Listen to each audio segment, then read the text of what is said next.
Good morning my dear student. आज जो हम बात करने वाले हैं बेटा, किसके ऊपर बात करने वाले हैं, क्योंकि हमारा जो टॉपिक चल रहा है, क्या चल रहा है बेटा, हम क्वांटम नंबर के ऊपर बात कर रहे हैं। और क्वांटम नंबर में हम अभी तक क्या कर चुके थे बेटा, प्रिंसिपल क्वांटम नंबर और एजीम्यूथल क्वांटम नंबर का इंट्रोडक्शन को क्या कर चुके थे बेटा, पढ़ चुके थे। आज जो हम अपने इस लेक्चर में बात करने वाले हैं बेटा, किसके ऊपर बात करेंगे, मैग्नेटिक क्वांटम नंबर के ऊपर बात करेंगे। किसके ऊपर बात करेंगे बेटा, एक तो magnetic quantum number, magnetic quantum number के ऊपर बात करेंगे, और एक किसके ऊपर बात करेंगे बेटा, स्पिन क्वांटम नंबर के ऊपर बात करेंगे। अगर हम मैग्नेटिक क्वांटम नंबर की बात करें, किसकी बात करें बेटा, मैग्नेटिक क्वांटम नंबर की बात करें, तो इसकी जो सबसे ज़्यादा इंपॉर्टेंट क्या होता है बेटा, एप्लीकेशंस होता है, वो क्या होता है, ये किसके बारे में बताती है, orientation orientation of N orbital. किसके बारे में बताती है बेटा, ये ओरिएंटेशन ऑफ एन ऑर्बिटल के बारे में बताती है। ये कभी कभी कंपटीशन में डायरेक्टली क्वेश्चंस भी आता है कि जो मैग्नेटिक क्वांटम नंबर होता है वो हमको क्या एक्सप्लेन करता है, तो वो किसको बताती है बेटा, ओरिएंटेशन ऑफ एन ऑर्बिटल को बताता है।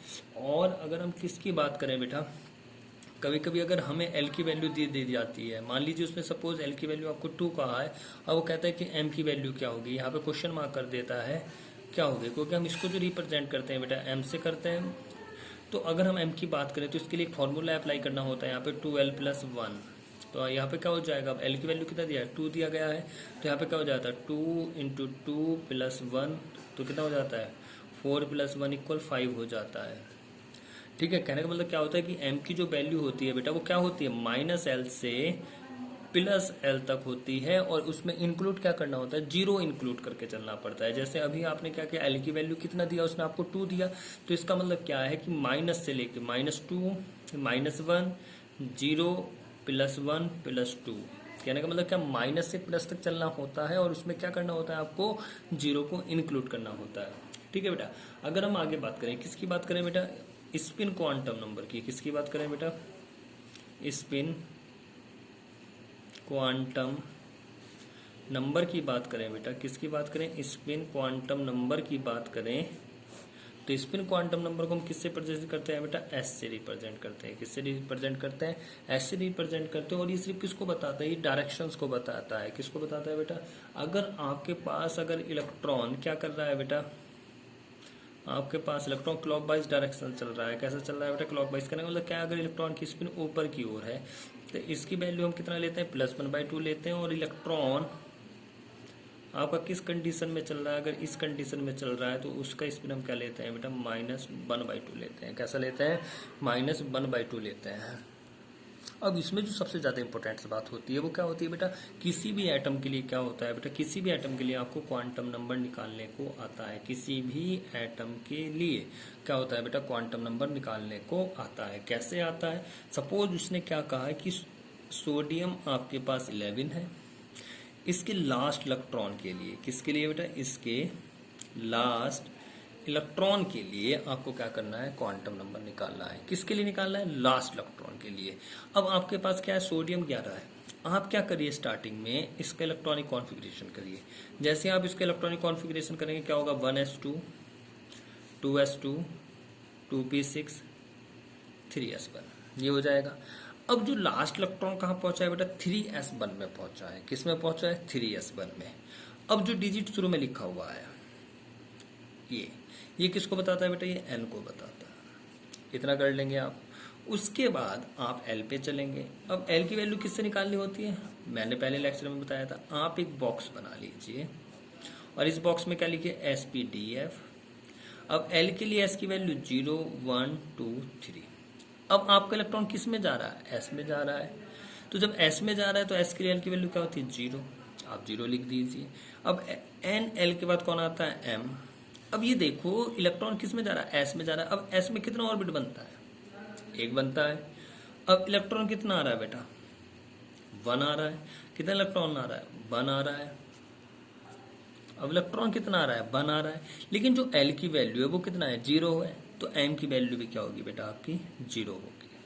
तो कहने का मतलब क्या है, कहने का मतलब ये है कि s में, किसमें बेटा, s में l की वैल्यू और m की वैल्यू कैसी होती है, 0 होती है। किसके लिए, लास्ट इलेक्ट्रॉन के लिए। अब n l m आने के बाद क्या आएगा बेटा, आपका s।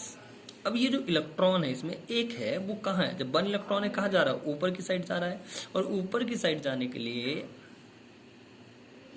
क्या होता है? एस की वैल्यू +1/2 होती है। कैसी होती है? +1/2 होती है ऊपर के लिए। मान लीजिए उसने क्या कहा, एक क्वेश्चन आपको दिया, अब उसने क्या कहा? फ्लोरीन 9 दे दिया है। कहा दिया है बेटा? फ्लोरीन 9 दिया है। और इसके अगर लास्ट इलेक्ट्रॉन की बात करें तो आप इसका कॉन्फ़िगरेशन करेंगे 1s2 2s2 2p5। अब p में कितना ऑर्बिट बनता है? p में तो 3 ऑर्बिट बनता है। अब कितना इलेक्ट्रॉन आ रहा है? 5 आ रहा है। पहले एक एक इलेक्ट्रॉन लेंगे, 1 2 3 4 5, इतना कर लिया। अब पहले किसकी वैल्यू निकालते हैं? n की। अब n की वैल्यू कितनी है? 2। अब p के लिए l की वैल्यू कितनी होती है बेटा? 1 होती है ना। अब किसके लिए निकालना है? अब किसकी बात करेंगे हम? m की। किसके लिए निकालना है बेटा? लास्ट इलेक्ट्रॉन के लिए। अब l की वैल्यू कितनी है? 1 है। तो m की वैल्यू क्या होती है? -l से +l तक होती है। तो हम क्या करेंगे अब? -1 0 +1। ओके। तो हमें तो m की वैल्यू निकालनी है। अब लास्ट इलेक्ट्रॉन किस में गया है? किस में जा रहा है भाई? 0 में, क्योंकि 1 2 3 4 5 लास्ट इलेक्ट्रॉन किस में गया है? 0 में गया है। तो m की वैल्यू कितनी होगी? 0। अब s की वैल्यू, अब ये इलेक्ट्रॉन ऊपर को गया है, लास्ट वाला पूछ रहा है, वो ऊपर को गया है नीचे को गया है? लास्ट इलेक्ट्रॉन तो नीचे को गया है। तो जब नीचे को गया है तो s की वैल्यू क्या हो जाएगी बेटा? -1/2 हो जाएगी। इस तरह से आपको क्या करना होता है? लास्ट इलेक्ट्रॉन के लिए क्वांटम नंबर निकालना होता है। सपोज उसने क्या कहा है? क्रोमियम दिया है। क्रोमियम का कितना होता है? 24 होता है। तो 24 होता है और आप इसका कॉन्फ़िगरेशंस करेंगे, क्या हो जाएगा? 1s2 2s2 2p6 3s2 3p6 4s1 3d5। क्योंकि s पहले भर जाता है। क्यों भर जाता है? क्योंकि इसका एनर्जी लेवल कैसा होता है बेटा? कम होता है। तो जब इसका एनर्जी लेवल कम होता है तो लास्ट इलेक्ट्रॉन किस में गया? 3d5 में। किस में गया बेटा? 3d5 में गया है। तो अब आपको क्या निकालना है? तो आपको तो n की वैल्यू, अब n की वैल्यू कितना हो गया बेटा? 3। तो n की वैल्यू तो 3 होगी। अब d में कितना बनता है? d में तो 5 बनता है। अब कितने इलेक्ट्रॉन है? 5 1 2 3 4 5। अब n के बाद किसकी वैल्यू निकालेंगे? l की। जब आप l की वैल्यू निकालेंगे तो l के लिए इसकी l की वैल्यू निकालेंगे, किसके लिए? 3d5। तो 3d5 में तो d में जा रहा है, तो l की वैल्यू d के लिए कितनी होती है? 2। कितनी होती है बेटा? 2। तो इसका मतलब l की वैल्यू कितनी होगी? 2 हो गई। अब जब m की निकालेंगे तो माइनस से प्लस तक, तो -2 -1 0 +1 +2। तो लास्ट इलेक्ट्रॉन किस में गया है? +2 में गया है। +2 हो गया। अब s की वैल्यू ऊपर को गया है नीचे को गया है? ऊपर को गया है, तो +1/2। तो इस तरह से क्या होता है बेटा? लास्ट इलेक्ट्रॉन के लिए हमेशा क्या आता है? आपका क्वांटम नंबर निकालने को आता है। और वो किस तरह से निकालते हैं? इस मेथड से निकालते हैं। ठीक है बेटा। अब हम किसके ऊपर बात करेंगे बेटा? अब हम किसके ऊपर? इसमें अब क्वांटम नंबर के बाद इसमें एक नया पॉइंट आता है, n+l रूल। क्या आता है बेटा? n+l rule. ये किसको बताता है? ये एनर्जी लेवल को बताता है। किसको बताता है बेटा? आपका एनर्जी लेवल को बताता है। जैसे उसने क्या कहा? आपको एक क्वेश्चन दिया, 2s 3p 4d, है ना। और उसने क्या कहा? इंक्रीजिंग ऑर्डर ऑफ, क्वेश्चन बनाया, increasing order of energy level, increasing order of energy level. तो अगर अब कैसे करेंगे? एक तो आपको 2s दिया है, तो देखो बेटा आप क्या करो, n+l। जैसे 2s दिया है तो इसके लिए n की वैल्यू 2, s के लिए l की वैल्यू 0। इन दोनों को जोड़ के कितना आ जाएगा? 2 हो गया।